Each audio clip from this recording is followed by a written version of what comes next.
Hello viewers, how are you all. आशा करता हूँ क्लास आपको पसंद आ रही होगी। और सबसे बड़ी चीज है इंग्लिश स्पीकिंग में आपको सजेस्ट करना चाहूंगा कि प्रैक्टिस जरूर करते रहिए। जो भी ग्रामर आपको पढ़ाई जा रही है, आज 6 डे की क्लास होगी, तो जो भी ग्रामर आपको पढ़ाई जा रही है उस पर लगभग 10 से 15 सेंटेंस जरूर बनाएं। डेली बनाते रहेंगे।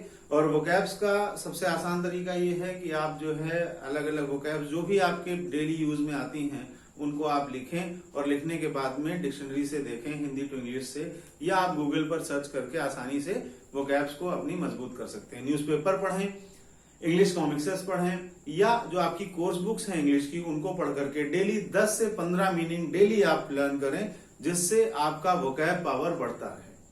Practice makes a man perfect, जैसा कि मैं पहले से आपको बता चुका हूं, तो डेली प्रैक्टिस करना जरूरी है।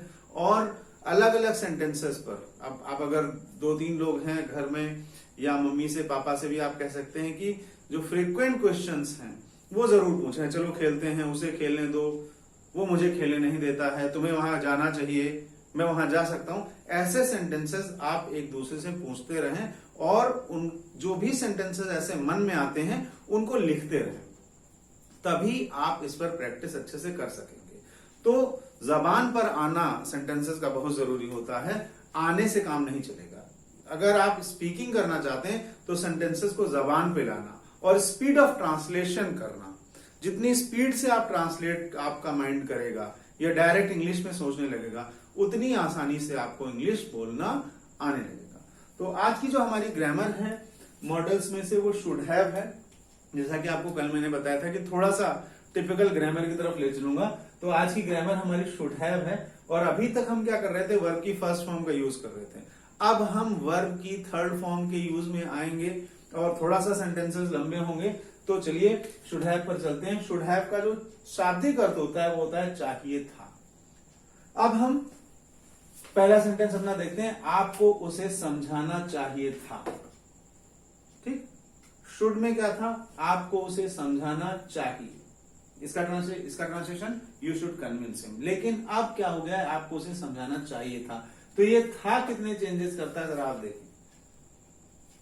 सब्जेक्ट प्लस शुड हैव, और इस केवल था की वजह से जो पास्ट में हो गया, वर्ब की थर्ड फॉर्म लग जाएगी, और फिर ऑब्जेक्ट। तो वर्ब की थर्ड फॉर्म इसके पहले भी मैं आपको बता चुका हूं कि वर्ब की कितनी फॉर्म्स होती हैं।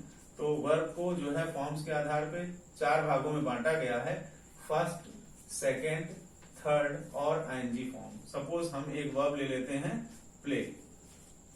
प्ले का मतलब खेलना, सेकेंड फॉर्म इसकी प्लेड हो जाएगी, थर्ड फॉर्म भी इसकी प्लेड हो जाएगी, और फिर इसकी जिरंड फॉर्म जो होगी वो आईएनजी फॉर्म या फोर्थ फॉर्म प्लेइंग हो जाएगी। तो ये चीज ध्यान रखें कि फॉर्म्स का याद करना बहुत जरूरी होता है, वर्ब की सारी फॉर्म्स। तो जैसा कि पहले भी बताया कि ज्यादातर जो वर्ब्स होती हैं वो रेगुलर वर्ब्स होती हैं, यानी DID लास्ट में लगता है। इसके अलावा इरेगुलर वर्ब्स के बारे में भी आपको बताया है, तो आप इसको जरूर देख लें कि रेगुलर और इरेगुलर वर्ब्स क्या होती हैं। आपको डिजायर में पहली क्लास में बताया गया है। तो आपको उसे समझाना चाहिए था, subject you should have convinced him. ठीक, उसे आपको समझाना चाहिए था, he should have convinced you. तुम्हें उसे डांटना चाहिए था, you should have scolded him. पापा को उसे पढ़ाना चाहिए था, तो सब्जेक्ट क्या है, पापा।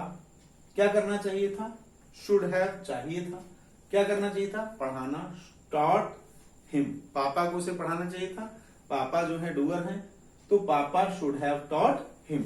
हमें उसकी मदद करनी चाहिए थी, तो हमें उसकी मदद करनी चाहिए थी, हमें की English we should have helped him. तुम्हें वहां जाना चाहिए था, you should have gone there. तुम्हें उससे बात करनी चाहिए थी, you should have talked to him. हमें टीवी देखनी चाहिए थी, we should have watched the TV. तुम्हें उससे तेज दौड़ना चाहिए था, you should have run faster than him. तो ऐसे जो सेंटेंसेस हैं वहां पर हम शुड हैव का यूज करते हैं। और सबसे महत्वपूर्ण बात कि शुड हैव के बाद हम वर्ब की थर्ड फॉर्म का यूज करते हैं, ये हमें जरूर देखना है। तो चलिए कुछ निगेटिव सेंटेंसेस भी प्रैक्टिस कर लेते हैं कि मम्मी को यहां नहीं आना चाहिए था। अब इसका ट्रांसलेशन क्या होगा, मम्मी शुड और हैव के बीच में नॉट लगेगा। ये सबसे नोटिसेबल थिंग है कि इन दोनों ऑक्सिलरीज के बीच में शुड और हैव के बीच में नॉट लगेगा। इसमें आप शुड हैव नॉट नहीं बोलेंगे, शुड नॉट हैव बोलेंगे। मम्मी को यहां नहीं आना चाहिए था, mummy should not have come की थर्ड फॉर्म भी कम ही होती, come came come. Mummy should not have come here. उसे हमें टोकना नहीं चाहिए था, he should not have accosted us। टोकने की इंग्लिश accost और थर्ड फॉर्म ed लग जाएगा। he should not have accosted us। तुम्हें उसके साथ ऐसा बर्ताव नहीं करना चाहिए था, तुम्हें उसके साथ ऐसा बर्ताव नहीं करना चाहिए था। you should not have behaved him like this। तुम्हें उसके साथ ऐसा बर्ताव नहीं करना चाहिए था, you should not have behaved him like this। तो चाहिए, तुम्हें वहां जाना चाहिए, यू शुड गो देयर। तुम्हें वहां अवश्य जाना चाहिए, यू मस्ट गो देयर। लेकिन तुम्हें वहां जाना चाहिए था, you should have gone there. ठीक, तो इस चीज का ध्यान रखें। अब 3 सेंटेंसेस आपके पास हो गए चाहिए से, एक चाहिए, एक अवश्य चाहिए, एक चाहिए था। ठीक, तुम्हें उसे समझाना चाहिए, यू शुड कन्विंस हिम। तुम्हें उसे समझाना चाहिए, अवश्य समझाना चाहिए, यू मस्ट कन्विंस हिम। और तुम्हें उसे समझाना चाहिए था, you should have convinced him. तो ये चीज का, इस चीज का बहुत खास ख्याल रखना है। एक प्रैक्टिस पर हम आ जाते हैं, देख लेते हैं। तुम्हें वहां जाना चाहिए, इसमें क्या है, सब्जेक्ट, ऑब्जेक्ट और वर्ब एक है, केवल ऑक्सिलरी चेंज किया है और बड़ा स्लाइड सा चेंज किया है, जिससे आप डिफरेंसेस को आसानी से नोटिस कर सकते हैं। तुम्हें वहां जाना चाहिए, यू शुड गो देयर। तुम्हें वहां नहीं जाना चाहिए, you should not go there. ऐसे प्रैक्टिस करनी है।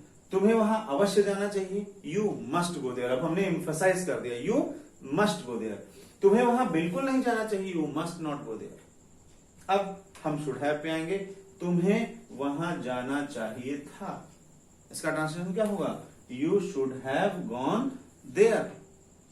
तुम्हें वहां नहीं जाना चाहिए था, ये स्ट्रक्चर ले लेंगे, you should not have gone there. बहुत सिंपल। अब इसमें एक और सबसे महत्वपूर्ण बात क्या है कि तुम्हें वहां जाना चाहिए, यू शुड गो देयर। तुम्हें वहां जरूर जाना चाहिए, यू मस्ट गो देयर। तुम्हें वहां जाना चाहिए था, you should have gone there. और तुम्हें वहां जरूर जाना चाहिए था, अगर यहां एम्फसाइज करेंगे तो इसका ट्रांसलेशन क्या होगा। अब आप बिल्कुल कहेंगे कि इसका ट्रांसलेशन होगा you must have gone there, नहीं, लेकिन मस्ट हैव का प्रयोग हम पॉसिबिलिटी के लिए करते हैं, उसे हम आगे बढ़ाएंगे। यहां पर इसका ट्रांसलेशन होगा you should have gone there definitely.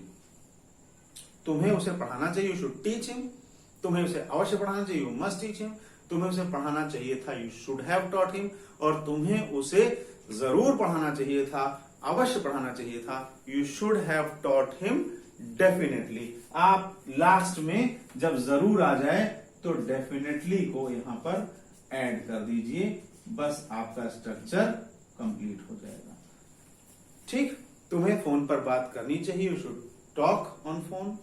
तुम्हें फोन पर अवश्य बात करनी, you must talk on phone. तुम्हें फोन पर बात करनी चाहिए थी, you should have talked on phone. और तुम्हें फोन पर बात अवश्य करनी चाहिए थी, you should have talked on phone. तो ये जो सबसे बड़ी चीज है कि चाहिए और अवश्य चाहिए में जो रिलेशन शुड का मस्ट से होता है, वो रिलेशन शुड हैव का मस्ट हैव से नहीं होता। मस्ट हैव की मीनिंग बिल्कुल अलग होती है, उसका प्रयोग हम पॉसिबिलिटी के लिए करते हैं। तो इन सारी चीजों का खास ख्याल रखें, प्रैक्टिस का बहुत खास ख्याल रखें। जिस तरह से मैंने यहाँ पर प्रैक्टिस कर रखी है, वोकैब्स को लर्न करने का ध्यान रखते जाएं। अभी इनिशियल जब तक आपको मॉडल सेंटेंसेस पढ़ाए जा रहे हैं, जब तक आपको लेट वगैरह पढ़ाया जा रहा है, तब तक आप केवल ग्रामर की बेसिक प्रैक्टिस पर ध्यान रखें। 15 डेज जब आपके लगभग कंप्लीट होंगे, जब हम टेंसेस की शुरुआत करेंगे, तब हम आपको कन्वर्सेशन के कुछ छोटे छोटे टिप्स देना शुरू करेंगे।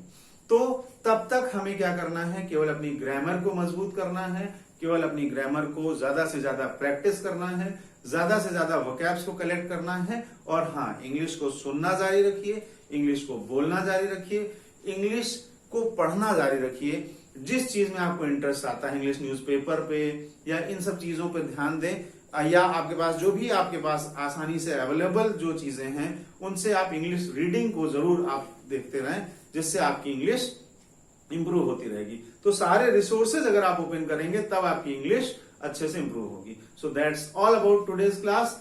Thank you for listening me. Hope you will like the video. That's all. Thank you.